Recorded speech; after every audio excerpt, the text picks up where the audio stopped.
Queridos, com muita alegria, saúdo a todos com a paz do Senhor. Eu quero ler o texto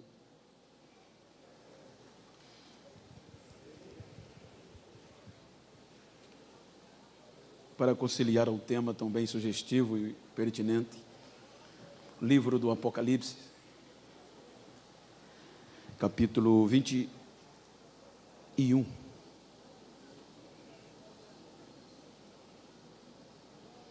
É o livro da revelação, onde João registra o novo céu e a nova terra. Eu vi no céu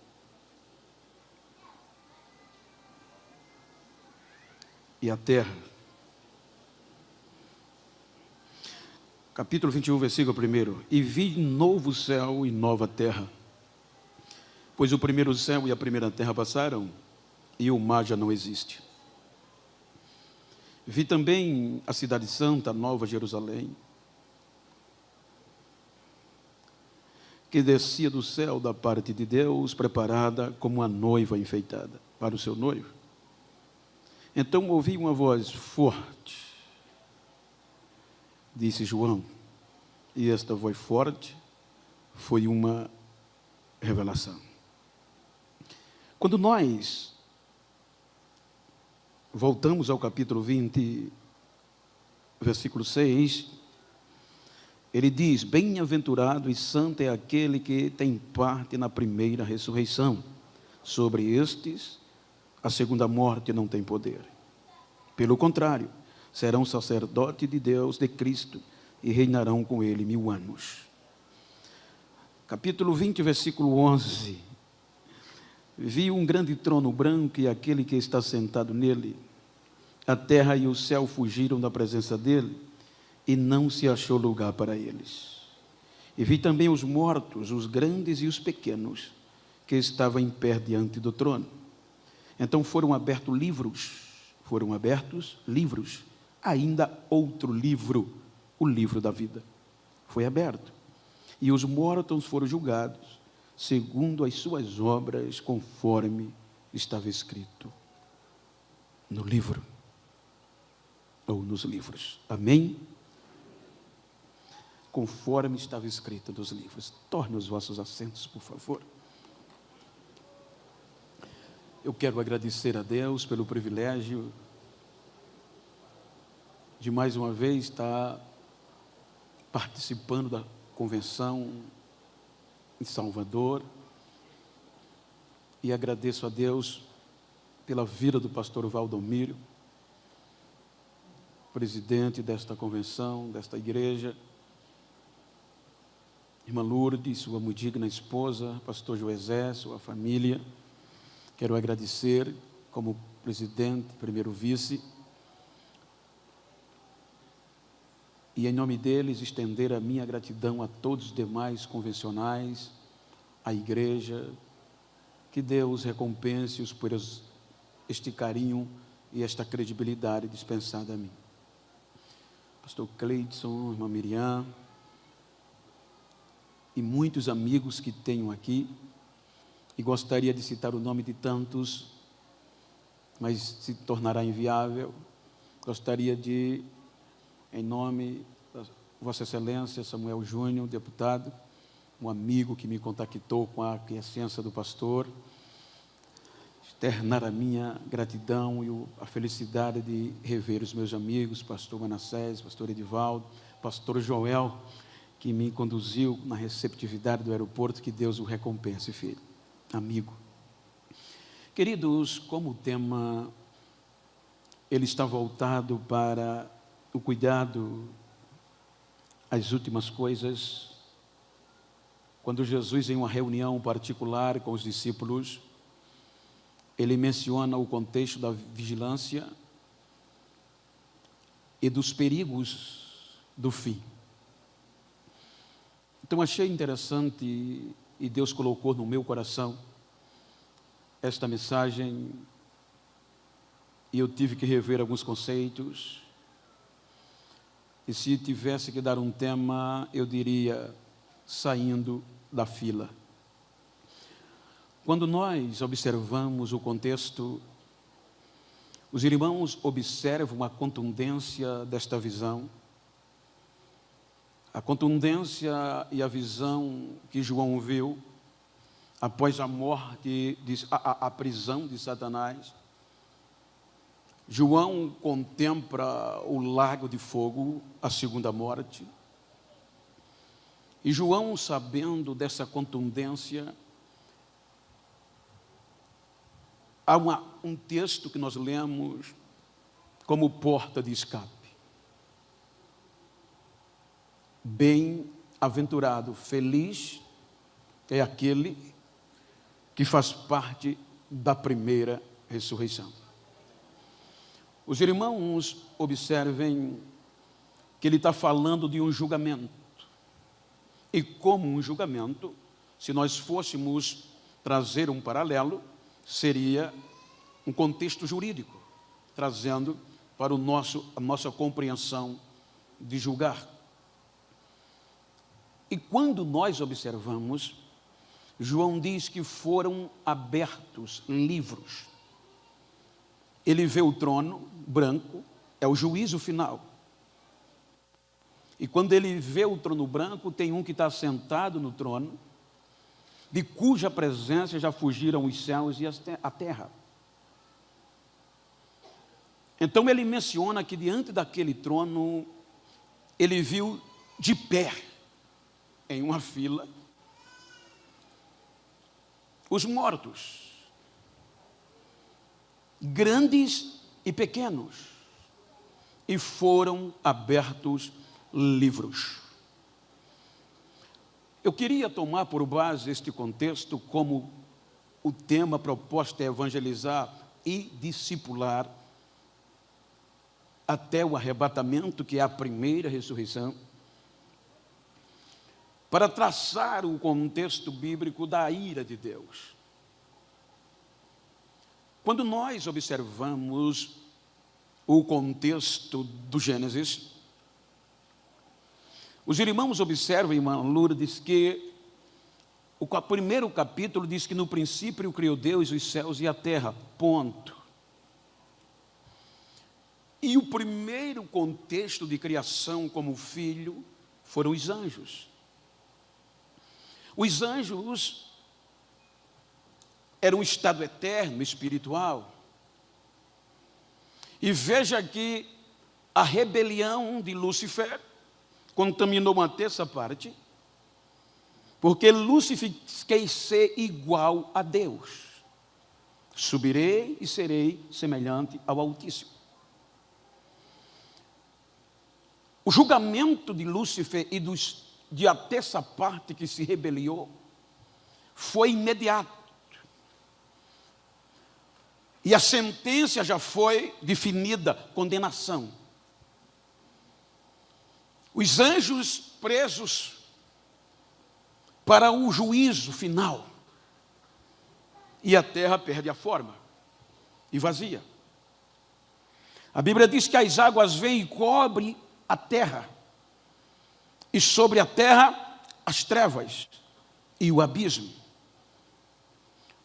No versículo 2, a terra era sem forma e vazia.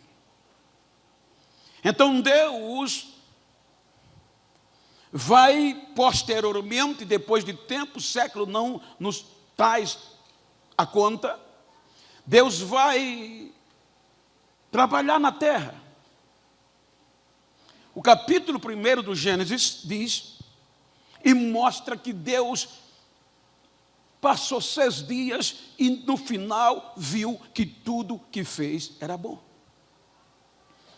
Então vem o capítulo 2 do Gênesis. Então vem o ápice da criação, o ser humano, o adorador. Então veja que os mesmos aspectos que Deus tinha antes do homem, ele prepara a terra, beleza, e faz um paraíso, jardim do Éden, e coloca o homem. O interessante, irmãos, é que você vai observar que o escritor aos Hebreus fala da pequenez do homem, da insignificância, e exaltando o amor de Deus por ele, quando ele diz: em algum lugar alguém testificou, o que é o homem ou o ser humano para que te lembres dele, ou o filho do homem para que o visite. Um pouco menor que os anjos o criaste, e o coroaste de glória, e sujeitaste a ele todas as coisas. Então ele mostra o relacionamento de como Deus criou o ser humano. Então ele coloca o ser humano no paraíso, não nem para trabalhar, comer todos os dias sem trabalhar. Todos os dias ele vinha ao paraíso, ao Éden, e dialogava, era adorado. O relacionamento estreita a ponto máximo. O relacionamento entre o ser humano e Deus era tamanha que, se eu perguntar a qualquer um dos companheiros e dos superiores a mim, que se teriam coragem de entregar uma criação como a terra na mão de qualquer um. A Bíblia diz que Deus amou e relacionou tão bem com o ser humano, nas entrelinhas, que ele dá autonomia, sujeita a tudo que criou ao homem, dá o direito dele governar, e ainda tem uma intimidade que diz: coloca o nome do jeito que você quiser. Quando o nome que você colocar, eu assino.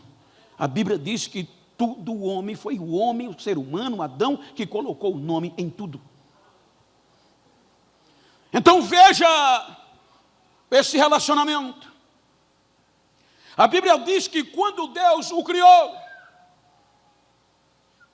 Jó capítulo 33, 4 diz que o Espírito de Deus me formou. Estava lá o barro, e o Todo-Poderoso me deu sopro de vida. Aqui está o segredo. O homem recebe o Espírito de Deus pelo sopro. E esse sopro que ele colocou no homem, o Espírito não é do homem, é dele.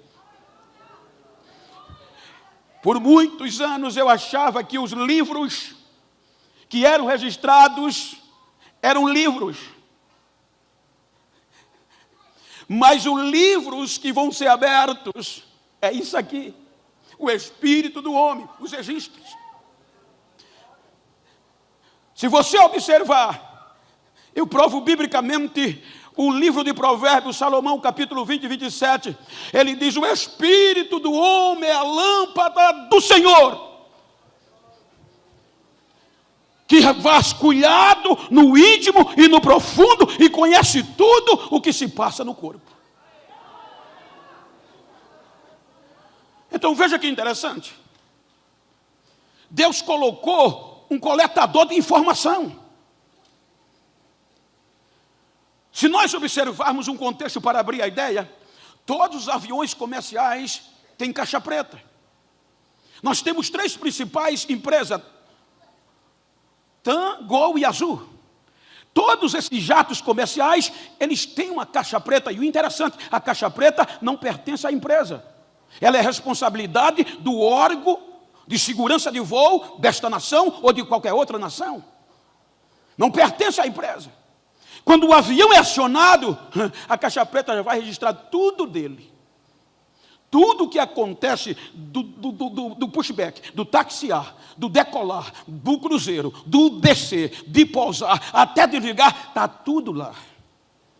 E quando o avião por algum momento cai, o fogo queima, você não vê nada, a água submerge, mas a caixa preta não se destrói. E só quem vai pegar, examinar, é o órgão competente. E quando eles acham, eles abrem. E ali, filho, não tem tapinha nas costas, não. Se é para culpar, é culpado. Se é para inocentar, é inocentado. Se você ler Romanos 2, versículos 4, de 14 a 16, você vai ver Paulo falando isso, mostrando que é o Espírito de Deus que sonda os profundos das nossas ações. Então você vê, Deus já colocou um coletor de informação. Quando chega no capítulo 3, olha o que o amor de Deus faz. A Bíblia diz que vem Lúcifer, engoda Eva. Lúcifer pecou porque queria ser semelhante ao Altíssimo. Então veja que quando ele questiona Eva, ele faz questão, quando ela diz, não, a gente pode comer de tudo, exceto do fruto que está no meio do jardim, o fruto do conhecimento do bem e do mal. Nesse a gente não pode comer e nem tocar nele. Porque se nós comermos, nos dias que comermos, vamos morrer. Veja que Lúcifer é tão inteligente, que ele agora vai atuar na área que caiu. Ele diz, vocês não vão morrer coisa nenhuma. É que Deus sabe que no dia que vocês comer desse fruto, vocês vão ser semelhantes a Ele, conhecendo o bem e o mal. E veja que Ele não diz você, Ele faz vocês, é plural. Ele não usa Eva, Ele usa já o todo. Está escrito plural, vocês. Então veja que foi essa proposta de semelhança, de igualdade, que faz o homem cometer o delito. E delito é quando a gente infringe a lei ou aquilo que está estabelecido. Então ele comete um delito. E o interessante é que é o mesmo delito que Lúcifer cometeu, princípio de igualdade. Então já havia jurisdição para condenação. Já havia jurisdição para o julgamento. A jurisdição dizia, olha, se condenou os anjos, ele também já está frito, já está condenado. Porque já existe uma jurisdição, já foi julgado algo assim. Então, quando Deus veio esse julgamento, o homem não era para subsistir algo ali, porque ele infringiu, é um delito, é um criminoso, infringiu o limite, o estabelecido. Então a justiça e a jurisdição dizia, é condenação eterna. Aí o amor vem e diz, dá uma chance a ele. Fizesse ele um pouco menor que os anjos, então ele já tem direito à segunda chance. Então olha para quem está ao teu lado, tu já foi feito com direito à segunda chance, tu já foi criado com direito à segunda chance.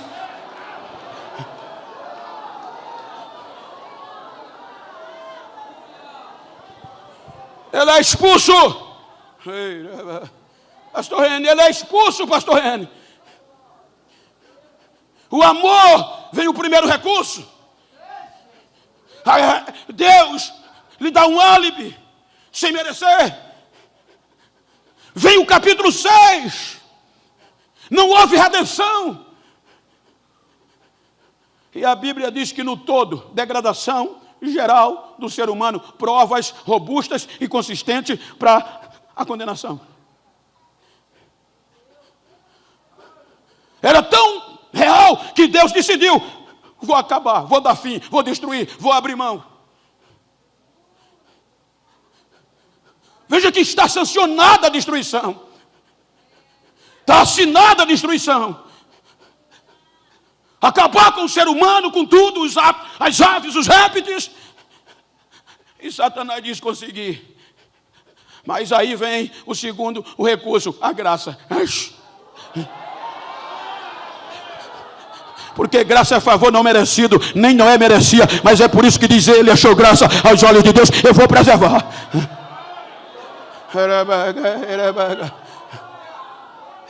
Veja que a terra é destruída pela segunda vez, pelas atitudes do homem, e a caixa preta está lá.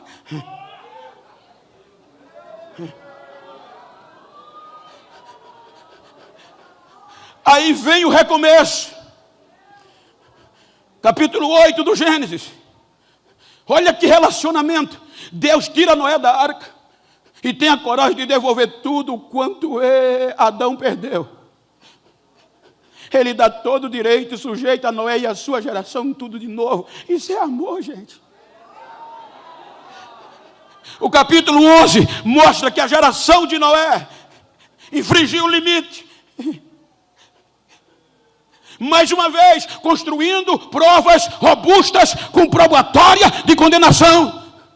E o processo rolando.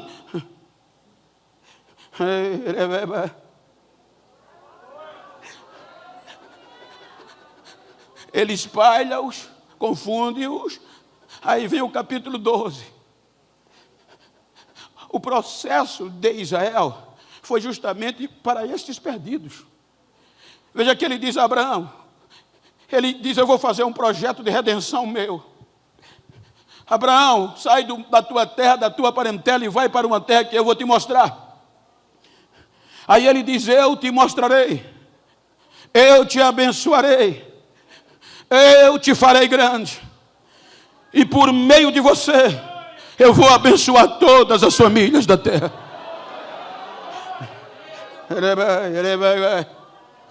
Aí agora vem Israel. Como a geração de Noé perdeu o relacionamento, agora Deus vem com todo amor do coração para Israel. O meu povo, menina dos meus olhos, tu estás na palma direita da minha mão. Mesmo que uma mãe se esqueça do filho, eu não vou nunca me esquecer de você, ó bichinho de Jacó. Agora tem um povo se relacionando intimamente com Deus. Por meio de Arão, o acesso é feito. Deus dá sacerdotes. Deus estabelece limite por Moisés, a lei. Aí vem o pecado. E Israel comete delito. Uma infração. E peca contra Deus. E adora outro Deus e abandona Deus. Aí a ira de Deus vem. Jeremias, salvo memória, o capítulo, mas está lá. Israel provocou tanto a ira de Deus, que Deus disse: Jeremias, pega o cálice e diz que eles vão ter que beber. Porque diz um contexto extra-bíblico, histórico, que era comum essa linguagem de Jeremias. Porque quando o rei convidava os seus súditos para uma festa, e eles quebravam os limites, se embriagavam e começavam a vomitar na presença do rei, então isso provocava a ira do rei. E para aplacar a ira do rei, eles teriam que beber o vômito da própria bebida. O que eles vomitaram tinha que engolir. Então, quando Deus reclama de Jeremias com Israel, era dizendo: eles agora vão ter que beber o vômito da própria embriaguez, do próprio pecado, para acalmar a minha ira. Mas eles não conseguiram. Aí Deus chamou tanto que no capítulo 1 de Jeremias prega para eles que eu vou fazer uma nova aliança. E nessa nova aliança não vai ser como esta que eu fiz quando eu tirei do Egito, mas eu vou fazer uma nova aliança. E nesta nova aliança eu vou perdoar o pecado deles, e deles já não vou me lembrar mais. Deus estava dizendo: eu vou apagar a memória e o registro da caixa preta e vou fazer tudo novo.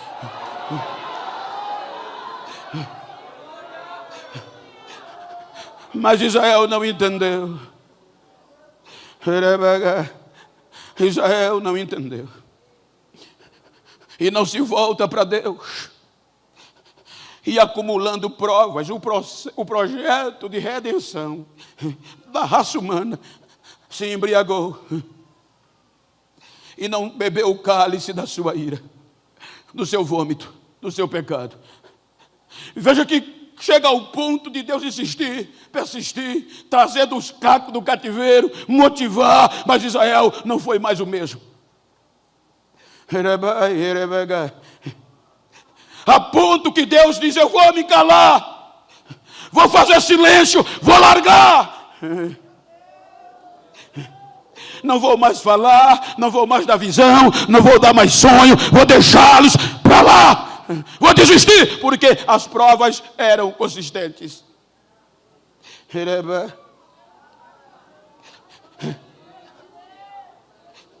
Eu creio que foi aqui, como teólogo e pregador e crente,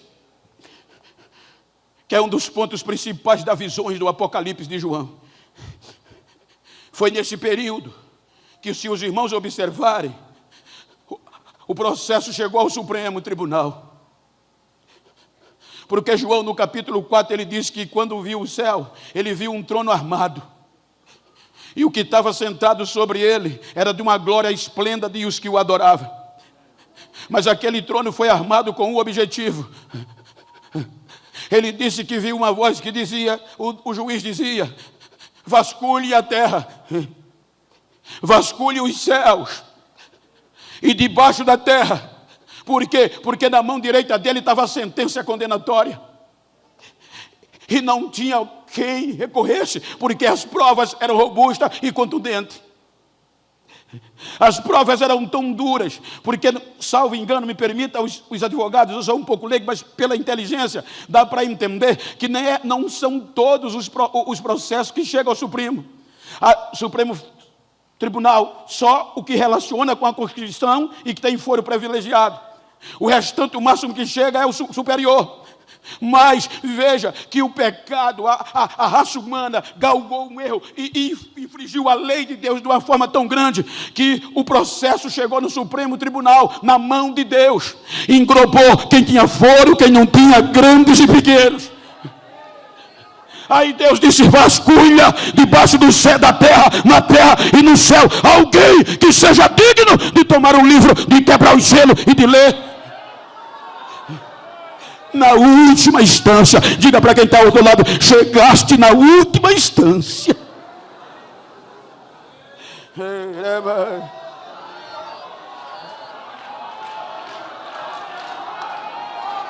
E João dá o relato: procuraram, e aí, qual? Ninguém. O anjo disse a Deus: ninguém, Senhor, ninguém foi achado digno. Ninguém que assumir a causa.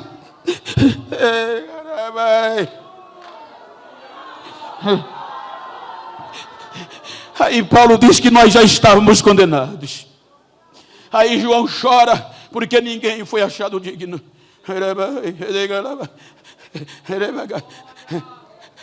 Aí entra de novo o último recurso.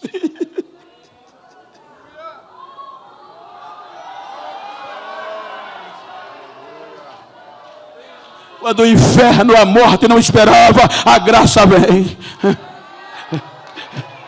Eu vou, Pai.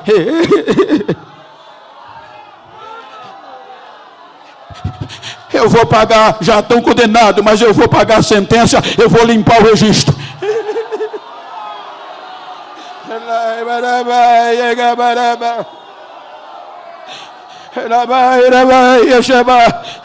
Mas você é Deus. Não tem problema, eu estou disposto a despojar-se da minha glória, mas você vai se humilhar, não tem problema, eu vou me humilhar, mas você vai tomar forma de homem, não tem problema. Aí Paulo diz que ele, sendo Deus, não usurpou ser igual a Deus, mas se humilhou e desceu, tomou a forma de homem e foi fiel até a morte.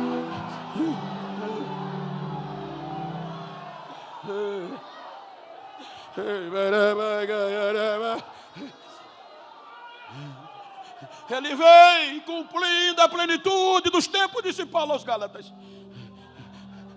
Deus enviou seu filho, nascido de mulher, nascido sob a lei, para resgatar todos que infringiram a lei. Oh, Valquíria, como é bom te ver. Por quê, irmão? É o Espírito. Não tem como escapar, o registro está lá. Veja que a morte de Jesus foi condenatória. Era eu e você, estávamos condenados. Então o último recurso de Deus foi o melhor que ele tinha: seu filho. Para quê? Para não perder a mim e a você. Isso é que é amor. Deus amou o mundo de uma tal.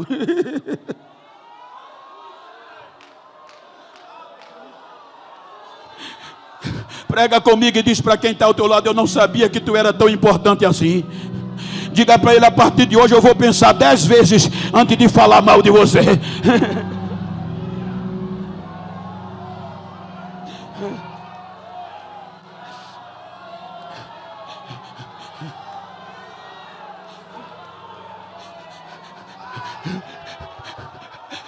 A morte de Jesus atingiu os dois aspectos. Primeiro, maldito.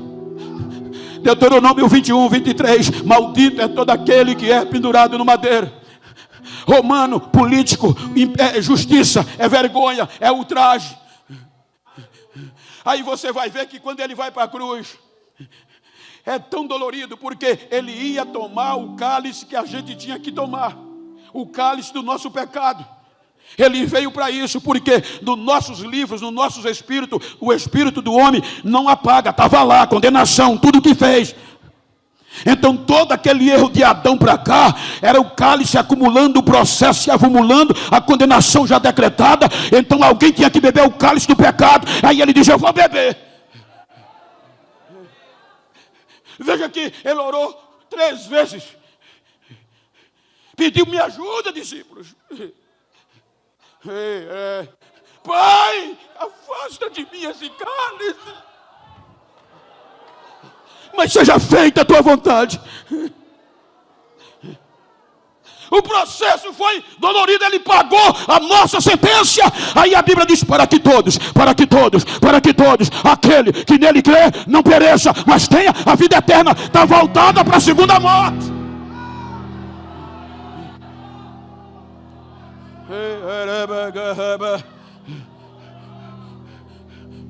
Ele morre. Veja que quando ele estava crucificado, veja o peso do cálice e da ira. A primeira vez desde a criação que o pai se afasta dele. Eli, Eli, lamar sabachthani.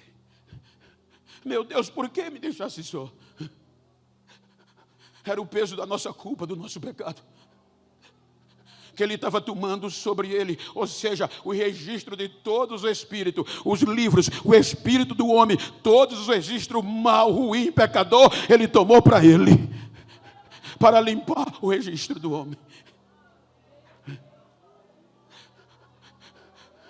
Então o processo foi dolorido, mas veja que quando ele ressuscita, o impacto foi tão grande que deu terremoto, morto ressuscitou, o sol parou de brilhar. Aí Paulo, zombando, ainda grita, dizendo aos romanos: portanto, agora, depois dos 3 dias que ele volta a viver, aí Paulo zomba do contexto da condenação, e ele diz: portanto, agora nenhuma condenação há mais para quem está em Cristo Jesus, que não anda segundo a carne, mas o Espírito.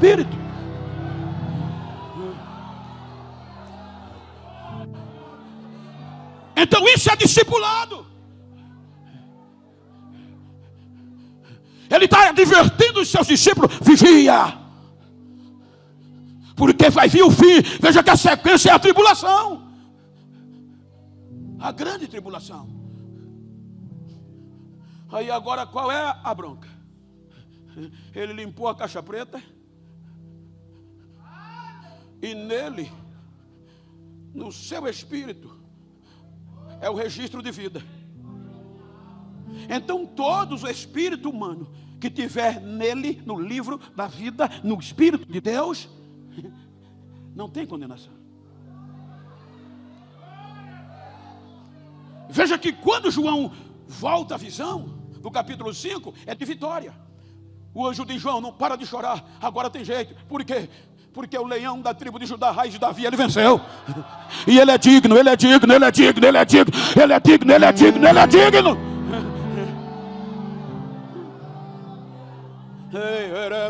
Isso é sério, gente. A gente está acostumado a pregar e querendo pregar: pastor, chave de carro, vitória. Não está errado, mas é hora dos últimos acontecimentos que está no texto do tema, da gente pregar a verdade.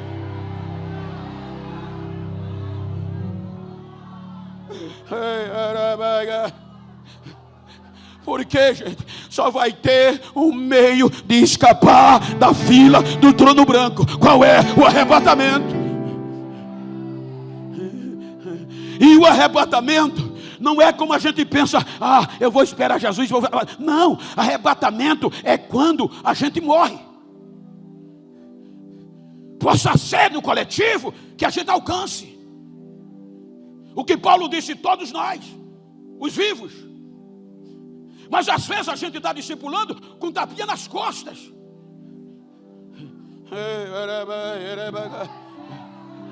Tem que dizer: olha, filho, só vai ser salvo uma vez salvo, não quer dizer que é salvo. Está lá, salvo é aquele que vai perseverar até o fim. Que fim? Enquanto respira. Olha o que diz o sábio do Eclesiástico 12. Olha o que é que ele diz no versículo 6 e 7. Confere depois, pastor Mar. Ele diz que quando este copo de ouro, que é a vida, ele está falando da vida humana, se quebrar, cair e se quebrar, ele diz: o pó volta para a terra de onde veio. Mas para onde vai o registro? O Espírito volta para Deus, quem o deu, e ele vai estar lá, ninguém vai apagar.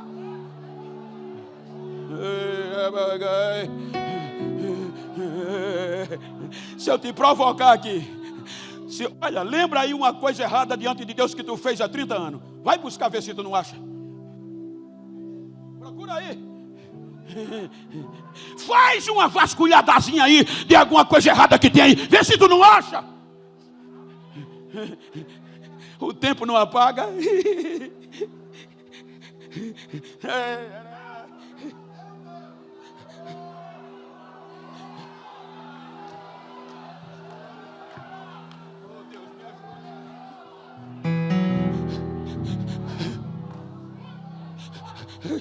Então, João vai abrir o leque.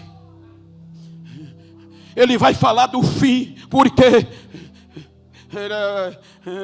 veja, quando cai um avião, a caixa preta abre, ela vai diretamente para o órgão investigador competente, e quando ele é aberto, se é culpado, é culpado, se é inocente, filho. Não tem jeito.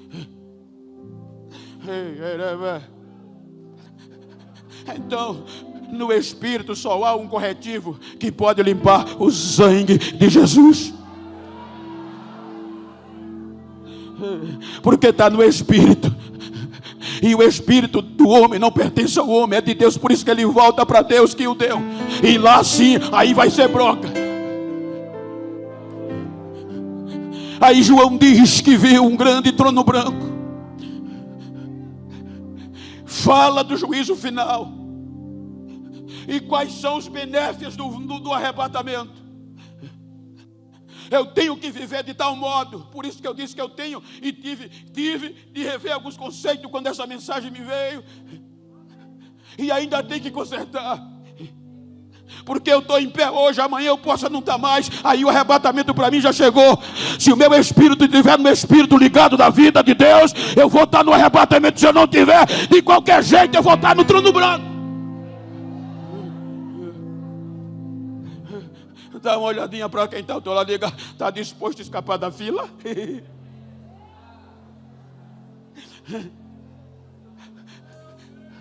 Isso é sério. Veja que o arrebatamento é tão importante, é disso que a gente tem que falar. Que o próprio João diz: feliz, santo é todo aquele que fizer parte da primeira ressurreição, porque sobre eles a segunda morte não vai ter poder, porque nem no trono branco eles vão comparecer, só do lado de Cristo. Eles não vão estar na fila. Diga: quer sair da fila? Acerta os ponteiros.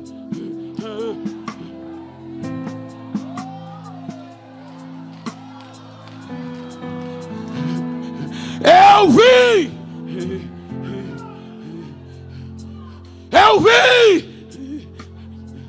um trono branco.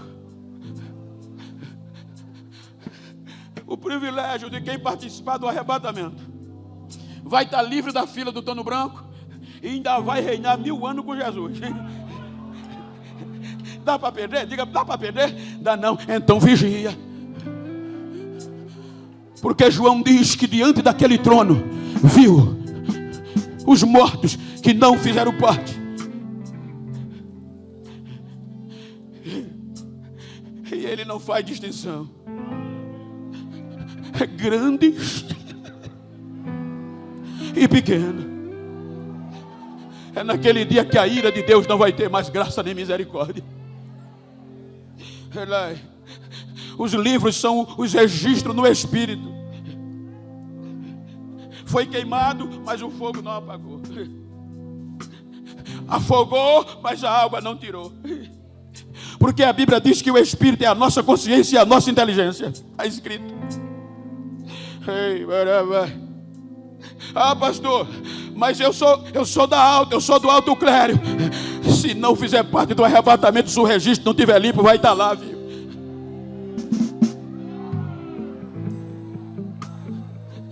Cuidado com as alianças que estáis fazendo. Cuidado com o conchavo, porque você vai esconder do pastor, vai esconder da igreja, vai esconder do crente, mas naquele dia vai estar lá o registro.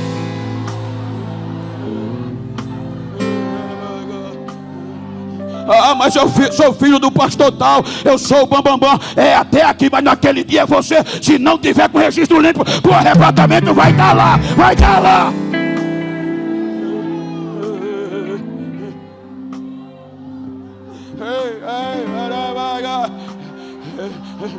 Veja só, 10 segundos. Faz uma vasculhada no teu, é o teu espírito, o teu pensamento, a tua inteligência. Vê o que tu acha lá. Prostituição, enganação, jeitinho para dar certo. E a pauta vai ser o evangelho. Paulo disse aos romanos que os espíritos vão ser julgados naquele dia em frente com o evangelho. Se saiu fora do evangelho, não está no livro da vida, não está no espírito. E aonde está? Está na fila.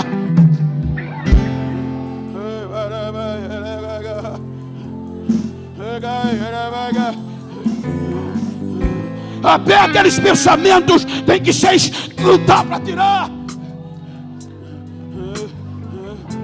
Olha para quem está ao teu lado e faz uma vistoriazinha assim. Ainda dá tempo.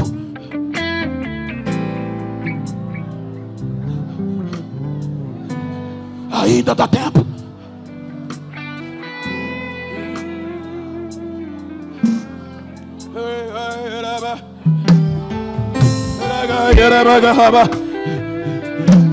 E não vai ter quem escape. Viu, João? Livros, plural, livros, registros no Espírito, conforme Provérbio e Romanos. Mas ele só viu o livro da vida, só o Espírito de Cristo. E todo aquele que não for achado nele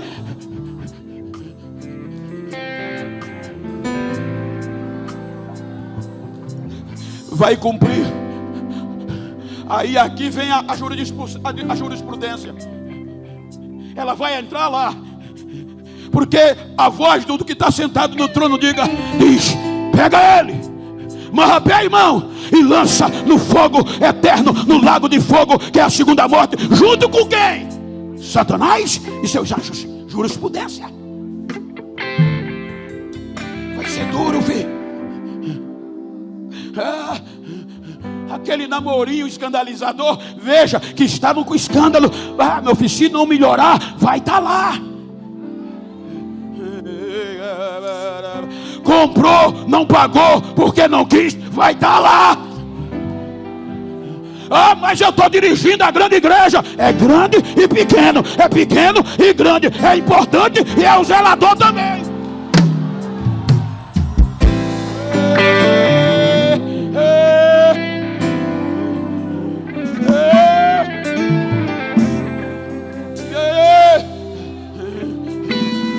Ainda dá tempo de sair da fila.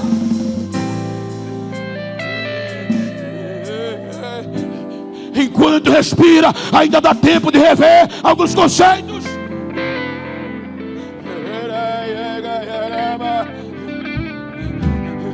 Diga comigo, diga eu. Dê o que der. Eu vou fazer parte do arrebatamento.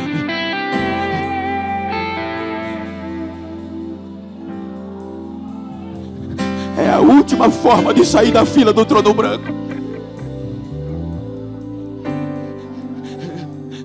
Chega da gente estar só discipulando gente com tapinha nas costas.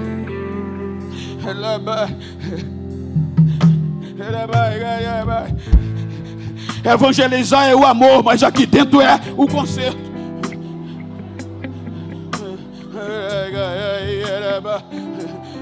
E aonde é que está a pauta? Aqui, o Evangelho de Cristo. Porque o evangelho pela graça fez o que a lei não pôde fazer. Aonde o pecado abundou, superabundou a graça. Por quê? Por isso. Eita! Com todo carinho, só para interagir, põe a mão no ombro de quem está ao teu lado e diga: tu estás entendendo? Independe do cargo, independe da posição, independe da aparência.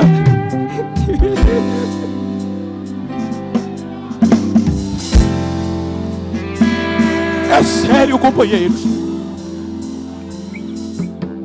A gente precisa falar mais nisso.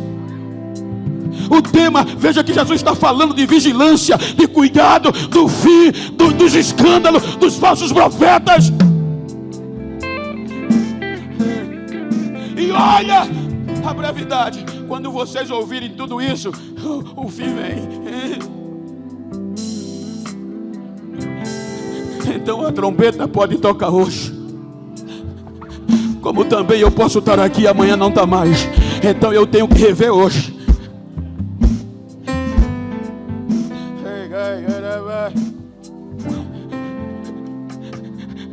Ele tomou o cálice que era para nós. Deus suportou tudo isso que eu contei para vocês, os nossos erros como seres humanos, a ponto de dar o seu único filho unigênito por amor a nós. Agora imagina a ira dele como não vai ser naquele dia. Até a terra fugiu, o céu desapareceu. Você não vai ter onde esconder-se, filho. E o registro vai estar lá. Eu vi livros abertos. Ah, mas o pastor não sabe. Eu estou na surdina, eu estou por baixo do birô, eu estou fazendo o que? Vai da onda. Está tudo registrado aí. Você tá ouvindo eu pregar e tá voltando a peça aí no seu pensamento. Ah, pastor, mas o senhor veio pregar para a convenção. Eu quis pregar, até preparei uma mensagem de fogo, mas o Espírito há três semanas queima. Não, você vai pregar o que eu quero, a igreja é minha e eu tenho que tratar. Tem coisa que ele vai fazer.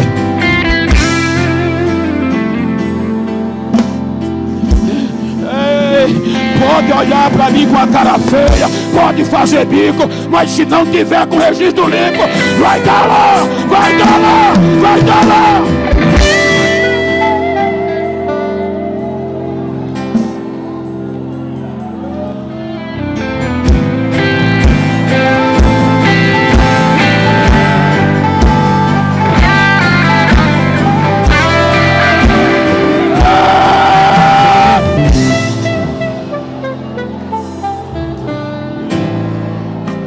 Fique de pé, por favor.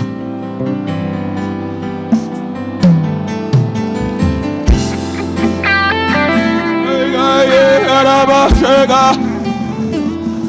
Ainda dá tempo.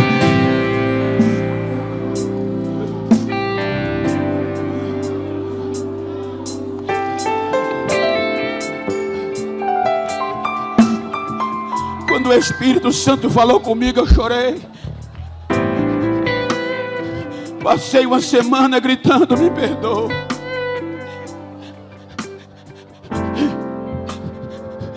Eu revi os meus conceitos, as minhas atitudes e estava muito errado.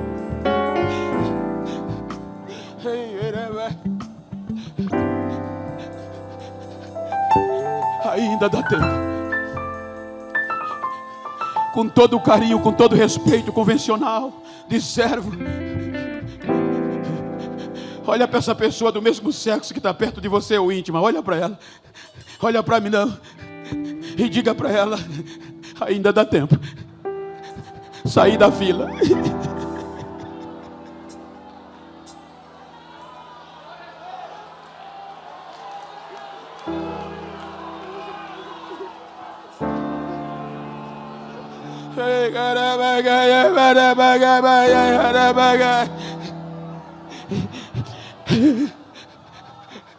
É a única forma, é fazer parte da primeira ressurreição.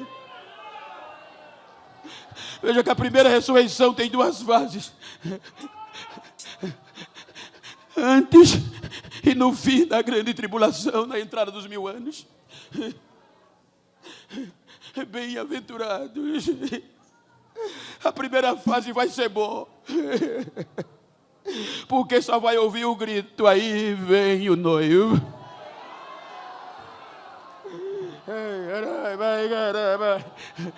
A segunda parte vai ser mais difícil, porque vai ter que recusar muitas coisas, porque Satanás é quem vai predominar. Então, mesmo escapando da graça, vai encarar a bronca. Então, a hora é agora, agora é a hora, a hora é agora, agora é a hora, porque quando ouvires essas coisas, virá o fim.